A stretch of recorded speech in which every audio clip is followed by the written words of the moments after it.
জুলাই বিপ্লব পরবর্তী বাংলাদেশের মানুষ তাদের ব্যালটের অধিকার ফিরে পাবে, কিন্তু দুর্ভাগ্যজনকভাবে 12ই ফেব্রুয়ারি মানুষের ব্যালটের অধিকারের সাথে নির্মম তামাশা করা হয়েছে। সারাদিন শান্তিপূর্ণ নির্বাচনের প্রকাশ্য নাটক সাজিয়ে সন্ধ্যার পর থেকে সূক্ষ্ম ইঞ্জিনিয়ারিংয়ের মাধ্যমে টার্গেটকৃত ব্যক্তিদেরকে জাতীয় সংসদে যাওয়ার পথে প্রতিবন্ধকতা সৃষ্টি করা হয়েছে। ডিপ স্টেটের এজেন্ডা বাস্তবায়ন করতে বাংলাদেশের জনগণের অর্থে লালিত প্রশাসন ব্যবহৃত হয়েছে। সিসি, আপনাকে বলতে চাই, আপনার পূর্ববর্তী সিসির পরিণাম থেকে আপনি শিক্ষা গ্রহণ করুন।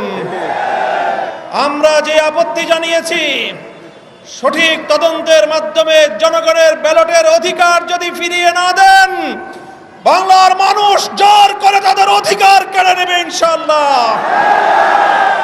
আপনাদের এই প্রহসনের প্রতিবাদ করার পর গোটা বাংলাদেশ জুড়ে আমাদের 11 দলীয় নির্বাচনী ঐক্যের নেতা কর্মী সমর্থকদের উপর যেই পৈশাচিকতা চালানো হচ্ছে, আমাদের বোনদেরকে ধর্ষণ করা হয়েছে, আমাদের মা বোনদের শ্লীলতাহানি শুধু নয়, তাদেরকে শারীরিকভাবে লাঞ্ছিত করা হয়েছে, আমাদের বাড়িঘরে অগ্নিসংযোগ করে বাংলাদেশে আবার নতুন করে ফ্যাসিবাদ ফিরিয়ে আনবার পায়তারা চালানো হচ্ছে। মনে রাখবেন, রক্ত দিয়ে যে জুলাই বিপ্লব হয়েছে, সেই বাংলাদেশে আর কোনোদিন ফ্যাসিবাদ ফিরে আসতে পারবে না ইনশাআল্লাহ। পুরনো ফ্যাসিবাদীদের সাথে সখ্যতা করে বাংলাদেশের রাজনীতিতে যদি তাদেরকে আপনারা প্রবেশ করবার সুযোগ তৈরি করে দিতে চান, যেই পথ ফ্যাসিবাদকে ফিরে আসার জন্য তৈরি করবেন, সেই পথ দিয়ে আপনাদেরকে দিল্লিতে বিতাড়িত করা হবে। তৃতীয় কথা আমাদের পরিষ্কার, শরীফ ওসমান হাদি সহ প্রতিটি হত্যাকাণ্ডের বিচার করতে হবে। জুলাই বিপ্লবের আকাঙ্ক্ষা বাস্তবায়ন করতে হবে। সংঘাত আছে বলেই আমরা স্পষ্ট করেছি, কোনো কোনো মহল থেকে এটা বলা হচ্ছে। সংখ্যা এই কারণেই দেখছি, আমরা কোনো কোনো আসনে দেখেছি, যেন আমাদের সেক্রেটারি জেনারেল স্টেটমেন্ট করেছেন, ওনার আসনও বিপুল পরিমাণ না ভোট দিয়েছে। যে পরিমাণ তার প্রতিদ্বন্দ্বী প্রার্থীর ভোট, সেই কাছাকাছি পরিমাণ না ভোট।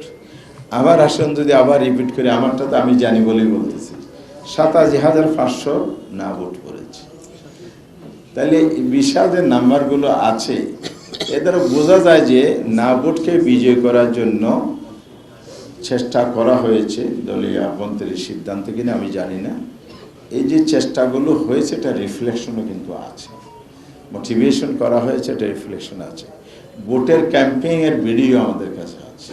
ভোট চাওয়ার ক্ষেত্রে মার্কার, দলের মার্কার ভোট বলার পরে আবার চাচি আর একটা না ভোট দিয়ে, এই বিষয়গুলো কিন্তু আছে। তো এগুলো থেকে তো সংখ্যা আসাটাই স্বাভাবিক। এখন যে হ্যাঁ জয়যুক্ত হয়েছে, তাহলে আমি চাইবো আমার দলীয় স্ট্যান্ড ছিল কি সেই অনুযায়ী করার জন্য। যেহেতু আমি মেজরিটি পেয়েছি, এটা ইম্পোজ করার জন্য আমার একটা চেষ্টা থাকতে পারে।